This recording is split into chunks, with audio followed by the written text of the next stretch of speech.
En el nombre del Padre, del Hijo y del Espíritu Santo. Amén.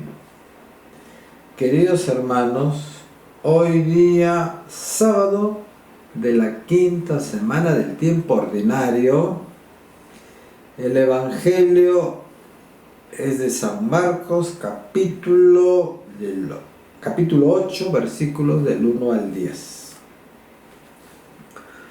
Uno de aquellos días, como había mucha gente y no tenían qué comer, Jesús llamó a sus discípulos y les dijo: me da lástima de esta gente. Llevan ya 3 días conmigo y no tienen que comer. Y si los despido a sus casas en ayunas, se van a desmayar por el camino. Además, algunos han venido desde lejos. Le replicaron sus discípulos: ¿y de dónde se puede sacar pan aquí en despoblado para que queden satisfechos? Él les preguntó: ¿cuántos panes tienen? Ellos contestaron: 7. Mandó que la gente se sentara en el suelo, tomó los 7 panes, pronunció la acción de gracias, los partió y los fue dando a sus discípulos para que los sirvieran. Ellos los sirvieron a la gente. Tenían también unos cuantos peces. Jesús los bendijo y mandó que los sirvieran también. La gente comió hasta quedar satisfecha, y de los trozos que sobraron llenaron 7 canastas. Eran unos 4,000. Jesús los despidió, luego se embarcó con sus discípulos y se fue a la región de Dalmanuta. Palabra del Señor. Queridos hermanos, es muy interesante este pasaje, esta situación que nos relata la vida de Jesús, ¿no? Esa preocupación que tiene Jesús porque a nadie les falte el alimento corporal. También no debe faltarles el alimento corporal, pero sin descuidar el alimento espiritual, porque en una oportunidad Jesús dijo: me buscan porque les he dado de comer, pero no se dan cuenta de los signos. ¿Por qué les digo esto? Hay otra oportunidad que dice: mientras el novio está no necesitan ayunar. También dijo Jesús en otro momento, cuando no me acuerdo bien el pasaje de la Sagrada Escritura donde está, ¿no? Que por qué tus discípulos no ayunan. Mientras esté el novio con ellos no tienen por qué ayunar,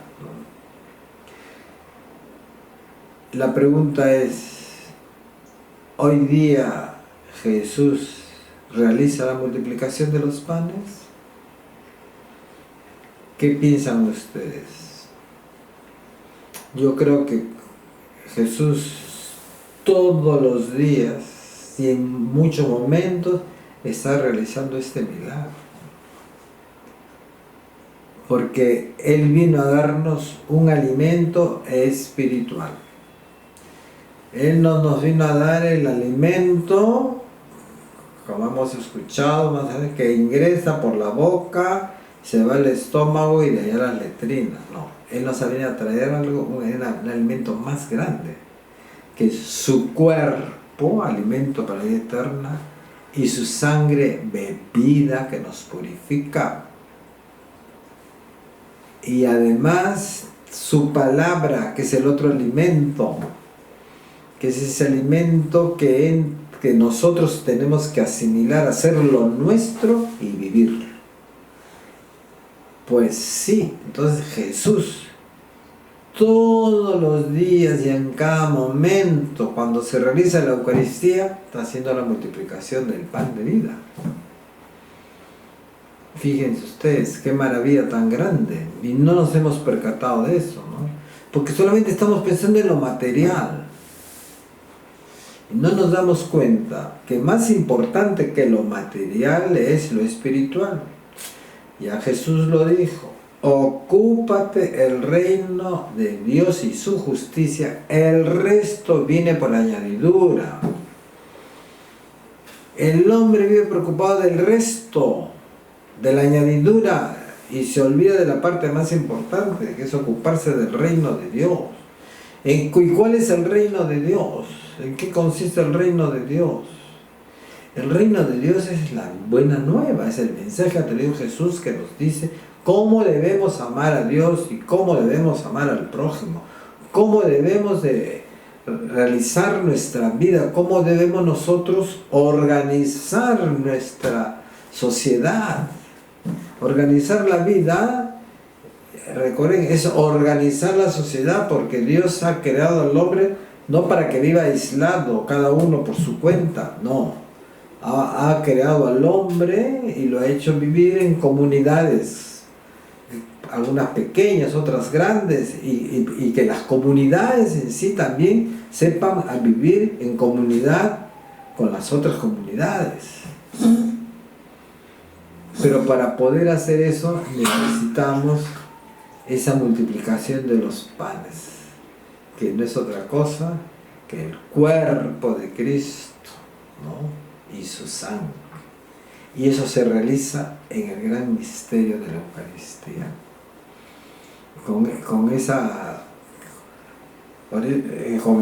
Por eso ha hecho el sacramento de la consagración, el orden sacerdotal. ¿Por qué? Porque en la Eucaristía el sacerdote está actuando en persona de Cristo. Por eso, a mi pobre entender, me parece muy difícil que a una mujer reciba el orden sacerdotal. Porque una mujer no puede actuar en función de un hombre, pues. Por ahí no más, ¿no? Y por eso es que hoy día hay todas esas cosas, porque el maligno ha metido en la cabeza de las personas la igualdad de género. ¿Qué igualdad de género? ¿Cómo va a ser? Un hombre y una mujer no pueden ser iguales, ¿no? Y hay un chistecito de Jaimito, que le dan a escoger una muñequita de chocolate y una muñequita de niño, y le dice: ¿cuál escoges? El muñequito. ¿Y por qué? Porque tiene un pedacito más de chocolate. Pues somos diferentes, el hombre y la mujer. Hay que meterse bien eso en la cabeza. El rol de la mujer es uno y el rol del hombre es otro en la vida. Y eso tenemos que aceptarlo. Y que se multiplican los panes, se multiplica el alimento, pues. Por eso es que Dios, el Señor, ha quedado sacramentado para estar presentes, el novio que está presente en todas partes. No necesitamos ayunar porque el novio está presente. Y para que tú tengas la certeza y la seguridad que el Señor esté en el altar, es que ha hecho el sacramento del orden sacerdotal. Porque si no, ¿cómo sabes que se está realizando el milagro? De ese pan convertirse en el cuerpo del Señor, multiplicarse para toda la gente que está ahí en la iglesia, y la sangre, el vino en la sangre del Señor. Imagínense ustedes si no ha quedado sacramentado y el Señor hubiera quedado acá, teníamos que estar esperando cuándo le toca venir al Señor al Perú, cuándo a Lima, y no, señores, es que la inteligencia de Dios pues es tan grande que nos hemos dado cuenta que para eso hizo el sacramento, el orden sacerdotal, ¿no? Cada sacramento tiene una razón antropológica. Esta es la multiplicación de los panes, para que todos podamos alimentarnos del cuerpo de Cristo, de recibir su palabra, ¿no?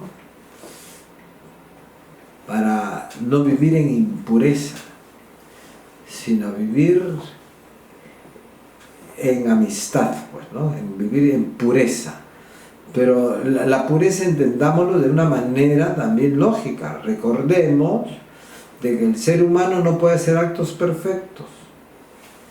Por lo tanto, lo importante es orientarse a la perfección. Perfecto no vas a ser, ten en cuenta eso. Tienes que orientarte a la perfección, y cuando cometes errores, tienes que arrepentirte de ellos y no debes de justificarlos. Recuerda bien eso. Para mí, esa es la forma más sencilla de explicar lo que es la santidad. La santidad no es ser perfecto, ningún santo fue perfecto, sino se orienta a la perfección, y cuando se equivoca, comete error, porque lo vas a cometer, porque recuerda que no eres perfecto, ¿no? Eres creado a imagen de la perfección.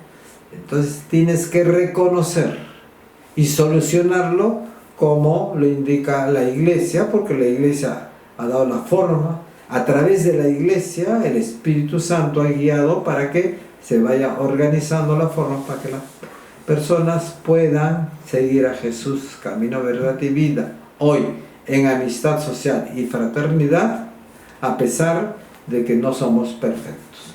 Señor los bendiga, los proteja y los cuide de todo mal. Amén.